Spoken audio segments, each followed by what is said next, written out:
വെളിപാട് പുസ്തകം 21 അധ്യായം. വെളിപാട് പുസ്തകം 21 അധ്യായം.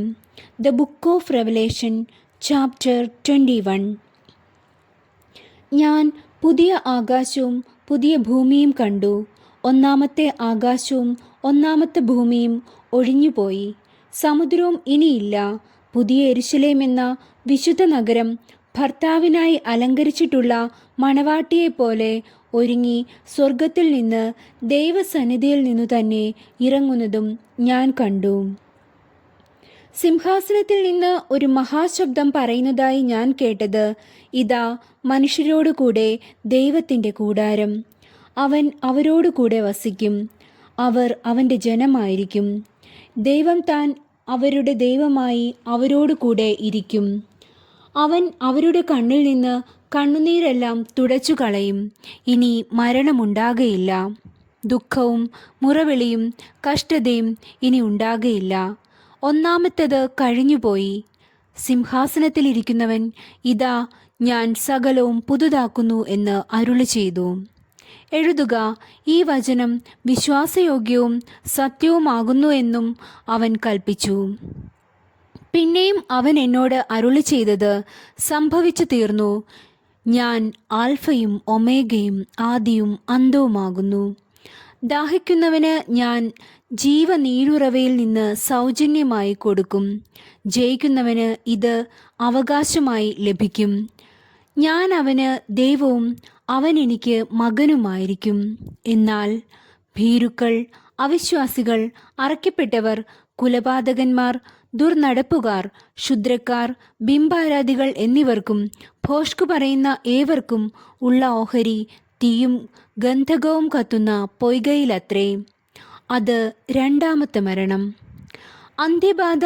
ഏഴും നിറഞ്ഞ 7 കലശമുണ്ടായിരുന്ന 7 ദൂതന്മാരിൽ ഒരുത്തൻ വന്ന് എന്നോട്, വരിക, കുഞ്ഞാടിൻ്റെ കാന്തയായ മണവാട്ടിയെ കാണിച്ചു തരാം എന്നു പറഞ്ഞു. അവൻ എന്നെ ആത്മവിവശതയിൽ ഉയർന്നൊരു വൻമലയിൽ കൊണ്ടുപോയി. യെരുശലേം എന്ന വിശുദ്ധ നഗരം സ്വർഗത്തിൽ നിന്ന് ദൈവസന്നിധിയിൽ നിന്നു തന്നെ ദൈവ തേജസ്സുള്ളതായി ഇറങ്ങുന്നത് കാണിച്ചു തന്നു. അതിൻ്റെ ജ്യോതിസ് ഏറ്റവും വിലയേറിയ രത്നത്തിന് തുല്യമായി സ്ഫടിക സ്വച്ഛതയുള്ള സൂര്യകാന്തം പോലെ ആയിരുന്നു. അതിന് പൊക്കമുള്ള വൻമതിലും 12 ഗോപുരവും ഗോപുരങ്ങളിൽ 12 ദൂതന്മാരുമുണ്ട്. ഇസ്രായേൽ മക്കളുടെ 12 ഗോത്രങ്ങളുടെ പേർ കൊത്തിയിട്ടുമുണ്ട്. കിഴക്ക് 3 ഗോപുരം, വടക്ക് 3 ഗോപുരം, തെക്ക് 3 ഗോപുരം, പടിഞ്ഞാറ് 3 ഗോപുരം. നഗരത്തിൻ്റെ മതിലിന് 12 അടിസ്ഥാനവും അതിൽ കുഞ്ഞാടിൻ്റെ 12 അപ്പോസ്തലന്മാരുടെ 12 പേരുമുണ്ട്. എന്നോട് സംസാരിച്ചവന് നഗരത്തെയും അതിൻ്റെ ഗോപുരങ്ങളെയും മതിലിനെയും അളക്കേണ്ടതിന് പൊന്നുകൊണ്ടുള്ള ഒരു അളവുകോൽ ഉണ്ടായിരുന്നു. നഗരം സമചതുരമായി കിടക്കുന്നു, അതിൻ്റെ വീതിയും നീളവും സമം. അളവുകോൽ കൊണ്ട് അവൻ നഗരത്തെ അളന്നു. 1700 നാഴിക കണ്ടു. അതിൻ്റെ നീളവും വീതിയും ഉയരവും സമം തന്നെ. അതിൻ്റെ മതിൽ അളന്നു. മനുഷ്യൻ്റെ അളവിന് എന്ന് വെച്ചാൽ ദൂതൻ്റെ അളവിനു തന്നെ 144 മുഴമുണ്ടായിരുന്നു. മതിലിൻ്റെ പണി സൂര്യകാന്തവും നഗരം സ്വച്ഛ സ്ഫടികത്തിനൊത്ത തങ്കവുമായിരുന്നു.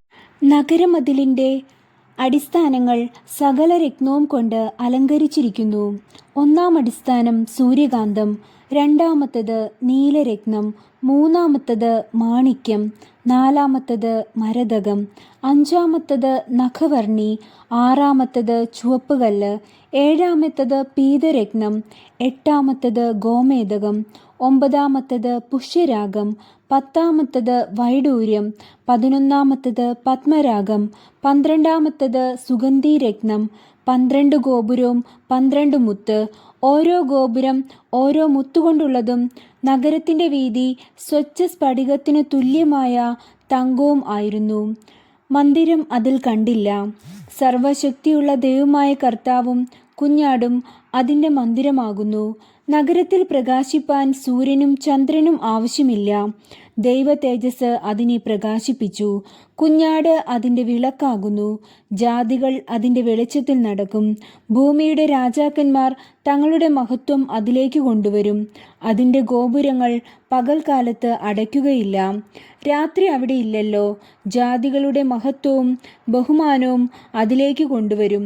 കുഞ്ഞാടിൻ്റെ ജീവപുസ്തകത്തിൽ എഴുതിയിരിക്കുന്നവരല്ലാതെ അശുദ്ധമായത് യാതൊന്നും, മ്ലേച്ഛതയും ഭോഷ്കും പ്രവർത്തിക്കുന്നവൻ ആരും അതിൽ കടക്കുകയില്ല.